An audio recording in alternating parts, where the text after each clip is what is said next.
बच्चों good morning. 9वीं class में आपका फिर से स्वागत है।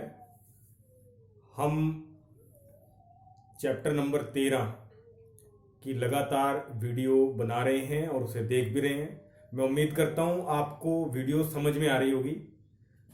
तो इससे पिछला वीडियो है, उसमें मैंने आपको शंकु के बारे में बताया था और शंकु पर आधारित दो सवाल हल भी किए थे। एनसीईआरटी मैथ के प्रश्नावली 13.3 के। आज हम उससे अगले सवाल पर बात करेंगे। आइए शुरू करते हैं। शंकु का वक्र पृष्ठीय क्षेत्रफल 308 वर्ग सेंटीमीटर है। इस बार आपको शंकु, ये देखिए, ये जो शंकु है इसका वक्र पृष्ठीय क्षेत्रफल दिया हुआ है 308 वर्ग सेंटीमीटर, यानी ये इसे बोलते हैं, ये जो हिस्सा है आपका ये वाला, ये आपका वक्र पृष्ठीय क्षेत्रफल है। ये 308 वर्ग सेंटीमीटर है। इसकी तिर्यक ऊंचाई 14 सेंटीमीटर है। तिर्यक ऊंचाई मैंने आपको बताया था बच्चों, ये जो तिरछी ऊंचाई होती है, ये यहां से लेके और यहां तक ये जो ऊंचाई बनेगी इसे हम तिरछी ऊंचाई बोलते हैं। ये 14 सेंटीमीटर है। तो ज्ञात क्या करना है? आधार की त्रिज्या और नंबर 2 शंकु का कुल पृष्ठीय क्षेत्रफल। यहां पर सबसे पहले ध्यान करिए, आपको ज्ञात करनी है आधार की त्रिज्या यानी आर। आर हमें पता ही नहीं है। चलिए, आधार की त्रिज्या कैसे ज्ञात करेंगे, उसके लिए हम कौन सा सूत्र इस्तेमाल करेंगे, सबसे पहले तो यह पता होना चाहिए। तो बच्चों, जब आपको वक्र पृष्ठीय क्षेत्रफल दिया हुआ है तो इससे स्पष्ट है आप वक्र पृष्ठीय क्षेत्रफल, शंकु के वक्र पृष्ठीय क्षेत्रफल का सूत्र इस्तेमाल करेंगे, फॉर्मूला यूज करेंगे। शंकु को आपको ध्यान है ना, हम कोण कहते हैं। तो चलिए, पहले इस सवाल में जो भी चीज हमें दी गई है वो हम लिखते हैं। तो यहां से हम शुरुआत करते हैं सवाल को हल करना। शंकु का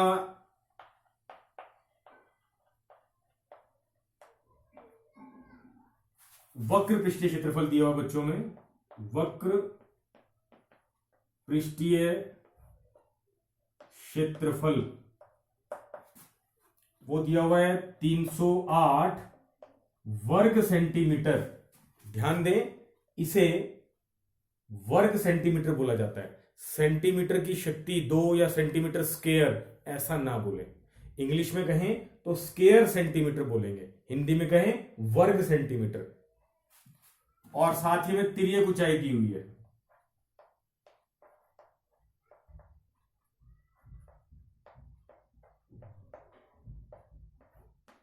जिसे आप स्मॉल एल, छोटे एल से दर्शाते हैं, और वो है हमारे पास 14 सेंटीमीटर।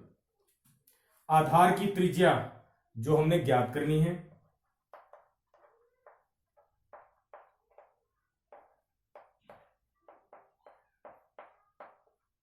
जिसे आप आर कहते हैं, वो आपने ज्ञात करनी है। क्योंकि बच्चों मैं आपको पहले ही बता चुका हूं, वक्र पृष्ठीय क्षेत्रफल दिया हुआ है, इसीलिए हम वक्र पृष्ठीय क्षेत्रफल का फॉर्मूला इस्तेमाल करेंगे। तो चलिए, शंकु का वक्र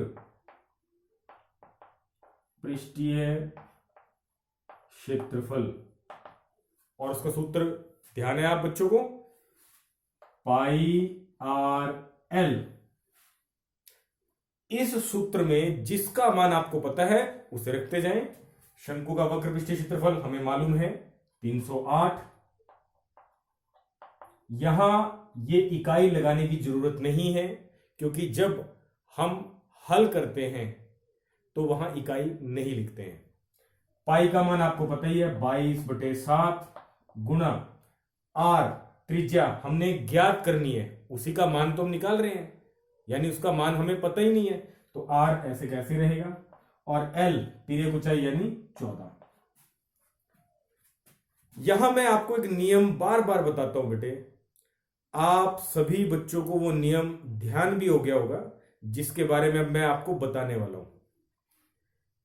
जिसका मान ज्ञात करना है वो बराबर के एक तरफ अकेला होना चाहिए, उसके साथ कोई रकम नहीं होनी चाहिए। तो इसका मतलब 22/7 और 14 को हम बराबर के दूसरी ओर लेके जाएंगे। तो चलिए, और उसका नियम बड़ा आसान है, जो यहां ऊपर है वो बटे में नीचे आ जाएंगे और जो यहां बटे में नीचे है वो ऊपर चले जाएंगे। तो 308 पहले से ही है, 7 यहां बटे में नीचे है, यहां ऊपर आ जाएगा, 22 और 14 नीचे आ जाएंगे और इधर क्या रह जाएगा आर। अब इसे हल करते हैं, एक ही पहाड़े पर जाते हैं, ये 7 एकम 7, 7 दूनी 14, फिर ये 308 2 के पहाड़े में चला जाएगा, 2 एकम 2, और ये चला जाएगा 2 एकम 2, पंजे 10, 2 चौके 8, 154, और 22 के पहाड़े पर ये 7 पे चला जाता है। तो यहां से ध्यान करें, नीचे 1 एकम 1 और ऊपर 7 एकम 7। अगर बटे में 1 आए तो उसे छोड़ दें, इस 1 का कोई इंपॉर्टेंस नहीं है, कोई महत्व नहीं है, यानी आर का मान आ गया 7 सेंटीमीटर। तो आपने पहला भाग हल कर दिया, बहुत आसान था बच्चों। अब अगले भाग पर चलते हैं।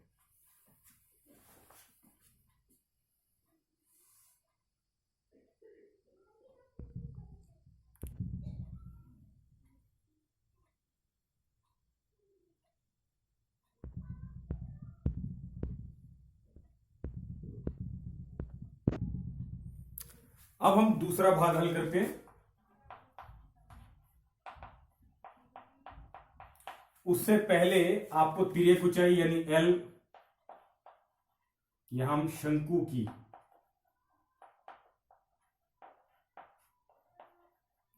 तिर्यक ऊंचाई,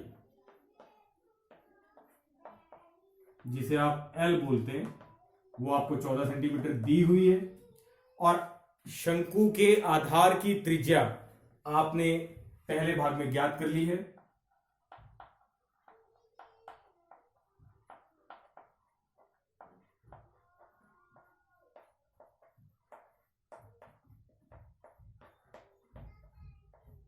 जिसे आप आर बोलते हैं, और वो आई थी आपकी 7 सेंटीमीटर। और इसमें आपको पता है शंकु का कुल पृष्ठीय क्षेत्रफल ज्ञात करना है। तो बच्चों, शंकु का कुल पृष्ठीय क्षेत्रफल का फॉर्मूला लगेगा,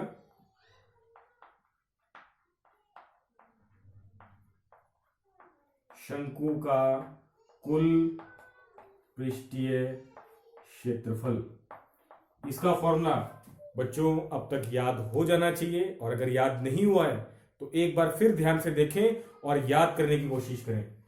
पाई आर ब्रैकेट में L plus R, pi R bracket में एल प्लस आर, ये फॉर्मूला होता है शंकु के कुल पृष्ठीय क्षेत्रफल का।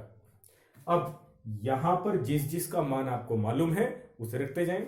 सबसे पहले पाई का मान हमें पता होता है 22/7 गुणा आर का मान 7 ब्रैकेट शुरू, एल का मान 14 जमा आर का मान 7।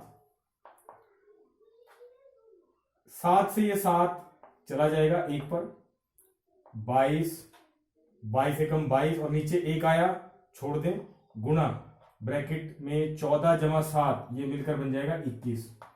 22 गुणा 21। अब 22 की हम 21 से गुणा करते हैं, 21 दूनी 42, 4 हासिल, 21 दूनी 42 और 4 46, 462 वर्ग सेंटीमीटर। क्षेत्रफल की इकाई होती है वर्ग सेंटीमीटर, याद रखिए ये बात।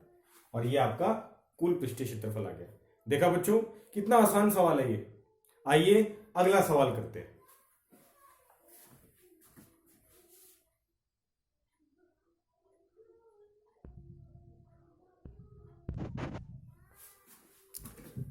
बच्चों, अगला सवाल हमारे पास शंकु के आकार का एक तंबू। बेटे, अब शायद आपको यहां देखने को ना मिले, लेकिन पहाड़ी इलाकों में या फौज में तंबू लगाकर फौजी रहते हैं और बहुत सारे लोग रहते हैं। बहुत से लोग घूमने के लिए जब जाते हैं तो वो भी एक तंबू नुमा आकार का टेंट बनाते हैं, वो कोन शंकु के आकार का तंबू जिसको आप बोलते हैं, कुछ इस प्रकार का बच्चों। तो ऐसे ही एक टेंट है जिसको आप हिंदी में तंबू बोलते हैं, उसकी ऊंचाई 10 मीटर है। मैं आपको एक आकृति बना के समझाता हूं बच्चों। असलियत में वो तंबू कैसा है वो तो यहां नजर नहीं आएगा, लेकिन ये तंबू की ऊंचाई अगर आप थोड़ी सी कल्पना करें तो उस तंबू के बिल्कुल बीच में एक सीधा डंडा खड़ा होता है उसको सपोर्ट देने के लिए। तो वो जो डंडा होता है वो वास्तव में तंबू की ऊंचाई होती है, और वो ऊंचाई ये है। और वो कितना ऊंचा है? 10 मीटर ऊंचा है।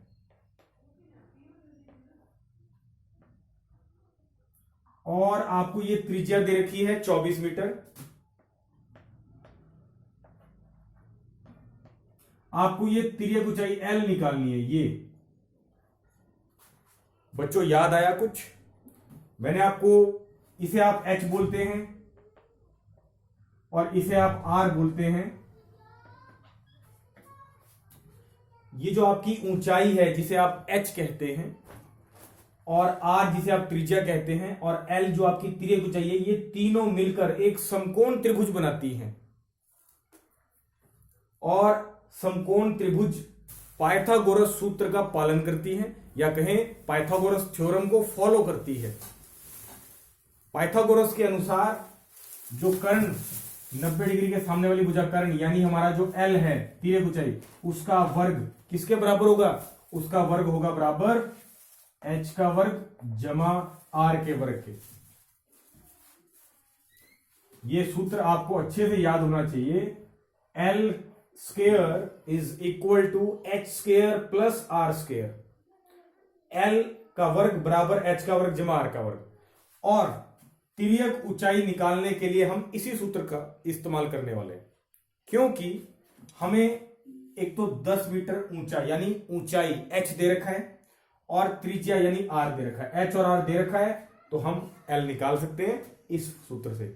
और याद रखें बेटे, आगे के लिए भी अगर कभी भी आपको ऊंचाई यानी H का मान दे रखा हो, त्रिज्या यानी R का मान दे रखा हो, और आपको कहा जाए L यानी तिर्यक ऊंचाई का मान ज्ञात करो, तो आपने यही सूत्र इस्तेमाल करना है, यही फॉर्मूला यूज करना है। तो चलिए आपको H, यहां से हम शुरुआत करते हैं। तंबू जो कि आपका शंकु के आकार का है, की ऊंचाई यानी H आपको दिया हुआ है 10 मीटर, और तंबू जो कि शंकु के आकार का है उसके आधार की त्रिज्या कहें या उसकी त्रिज्या कहें, एक ही बात होती है बच्चों, की त्रिज्या जिसे आपने R बोला वो आपको दे रखा है 24 मीटर, और आपको तिर्यक ऊंचाई L निकालना है, L।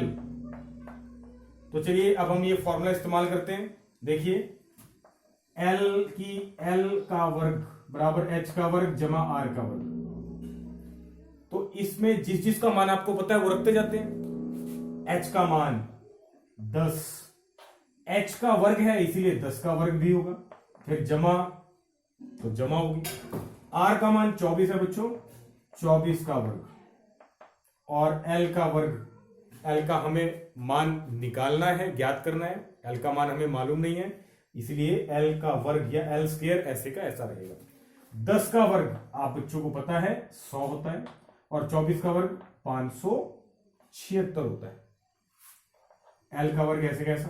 L का वर्ग बराबर 100 जमा 576, 676। अब आपको ये याद होना चाहिए 676 26 का वर्ग होता है, यानी L का मान कितना आ गया? 26 मीटर। 676 26 का वर्ग होता है, वर्ग से वर्ग कट गया, L का मान कितना आया? 26, और आपने पहला भाग हल कर दिया 26 मीटर। अब दूसरे भाग पर आते हैं बच्चों। दूसरा भाग है वो बड़ा इंपॉर्टेंट है। दूसरा भाग, ये आपका पहला भाग था। दूसरे भाग में आपको तंबू में लगे कैनवास की लागत ज्ञात करनी है। बेटे कैनवास क्या होता है? कैनवास एक तरह का मोटा कपड़ा होता है जो वाटरप्रूफ, यानी उसमें पानी आसानी से नहीं जा सकता, उसमें गर्मी सर्दी बहुत आसानी से नहीं जाती। और इसीलिए जब भी तंबू, शंकु के आकार के तंबू बनाए जाते हैं तो उसमें कैनवास यूज किया जाता है, जो एक विशेष प्रकार का कपड़ा होता है। अब बेटे, आपने तंबू बनाना है, ठीक है, तो तंबू बनाने के लिए आपको कपड़ा, और तंबू शंकु के आकार का बनाना है। ध्यान से सुनिएगा मेरी बात। आपने एक तंबू बनाना है और तंबू जो है वो शंकु के आकार का बनाना है, यानी उल्टी आइसक्रीम ऐसे, ठीक है। तो बेटे, वो कपड़ा आप उसके कौन कौन से पृष्ठ पर लगाओगे? वक्र पृष्ठ पे लगाओगे, आधार पे लगाओगे, दोनों पे लगाओगे, या किसी एक पे लगाओगे? तो ये बड़े मजे की बात है, ये तो बहुत आसान बात है। हम उसके वक्र पृष्ठ पर लगाएंगे। ये जो वक्र पृष्ठ होता है, ये देखिए, इसे यहीं पर कपड़ा लगाएंगे ना, ताकि वो टेंट बन सके। नीचे लगा देंगे तो भाई नीचे थोड़ी ना लगाते हैं, नीचे तो जमीन होती है। यानी यहां अंडरस्टैंडिंग है, कॉमन सेंस, कि हमने जो कैनवास कपड़ा लगाना है, हो सकता है अब आप में से बहुत सारे बच्चे कहें कि नहीं सर, बहुत सारे ऐसे भी टेंट आते हैं नीचे भी लगा होता है, लेकिन नहीं, हम उसकी बात नहीं करते। फिलहाल हम उसके वक्र पृष्ठ पर ही लगाएंगे, आधार पर नहीं होता, यह बात हमेशा याद रखें। तो इसका मतलब उसका वक्र पृष्ठ तैयार करना है। कैनवास, कितना कैनवास लगेगा, कितना कपड़ा लगेगा? जितना उसका वक्र पृष्ठ होगा। तो यहां से मैं क्लियर हो गया कि आपको अगर कैनवास की लागत निकालनी है तो पहले आपको यह पता होना चाहिए कि कितना कपड़ा लगेगा, यानी उस कितना कपड़ा लगेगा जितना उसका वक्र पृष्ठ होगा। इसका मतलब सबसे पहले आप तंबू जो शंकु के आकार का है उसका वक्र पृष्ठीय क्षेत्रफल निकालेंगे, फिर हम बात करेंगे उसके लागत की। तो आइए दूसरा भाग हल करते हैं।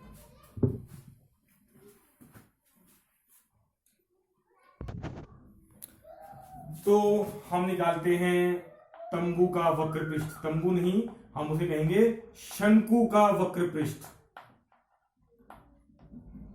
वक्र पृष्ठीय क्षेत्रफल।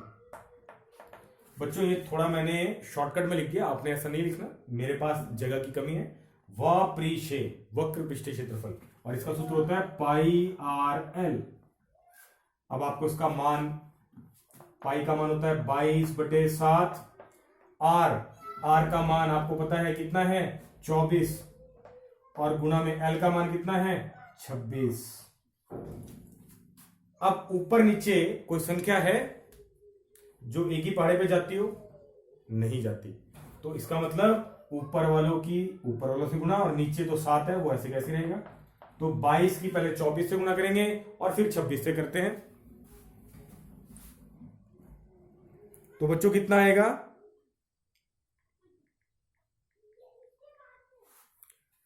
13,728 और वर्ग मीटर, इतना क्षेत्रफल। इतने क्षेत्रफल पर आपने, अब वो कहता है 1 वर्ग मीटर पे कपड़ा लगाने का 70 रुपए आता है, तो इतने वर्ग मीटर पे कितना आएगा? तो इसकी गुणा करनी है। चलिए लगाते हैं। 1 वर्ग मीटर कैनवास की लागत, 1 वर्ग मीटर कैनवास की लागत 70 रुपए है। रुपए का निशान बच्चों ये होने लग गया है, राप आके और एक डंडा, और वो आगे लिखा जाता है 70 रुपए। मैं थोड़ा इसको साफ साफ लिख देता हूं ताकि आप बच्चों को दिक्कत ना रहे।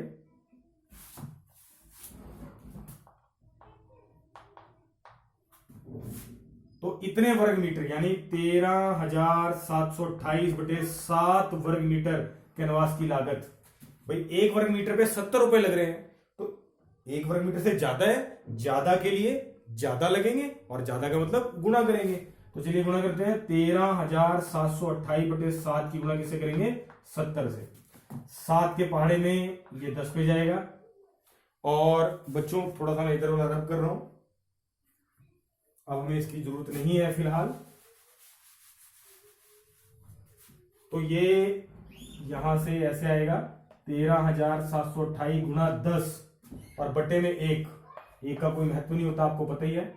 तो एक छोड़ दीजिए और इसकी 10 से गुणा कराएंगे तो 1,37,280 रुपए, इतने रुपए लागत आएगी वो तंबू बनाने में। तो बेटे बहुत आसान सवाल है ये, आपको अगर सूत्र याद है तो आपके लिए सवाल हल करना कोई मुश्किल नहीं है।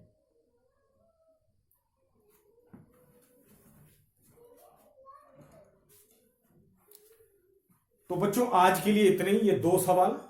मैं उम्मीद करता हूं आपको ये दोनों सवाल समझ में आए होंगे और इन सवालों को समझकर आप अपने आप करेंगे, यहां से देख कर नहीं। थैंक यू सो मच बच्चों, फिर मिलेंगे एक नई वीडियो के साथ।